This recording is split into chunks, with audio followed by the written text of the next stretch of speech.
11 లవంగాలు, 11 ఇలాచీలు, మిశ్రి అంటారు, డైమండ్ ఆకారంగా ఉంటాయి. చక్కెర బిళ్ళలు మిశ్రి, అవి ఒక 11 లేదా 21. పచ్చకర్పూరము అంటే లవంగాలు, ఇలాచీలు, మిశ్రి, అదేవిధంగా పచ్చకర్పూరం. ఈ 4 మిశ్రమాన్ని చక్కగా కూడా మీరు గ్రైండర్ పట్టండి, మెత్తగా పొడి అయ్యేటువంటి విధంగా గ్రైండ్ చేయండి.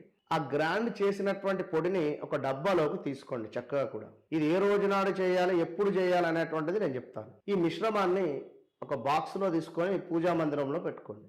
ఎంతో సుగంధం వచ్చేటువంటి ఈ యొక్క మిశ్రమాన్ని అటు ఇటు తాకకుండా చక్కగా కూడా ఒక మడి రూపకంగా పూజా మందిరంలో పెట్టుకోండి. ఒక చక్కటి ప్లేటు, ఆ యొక్క ప్లేటుకు 5 దిక్కులా కూడా చక్కగా గంధము కుంకుమతో అలంకరణ, దాని మీద వెండి దీప ప్రమిద లేదా మామూలు మట్టి ప్రమిద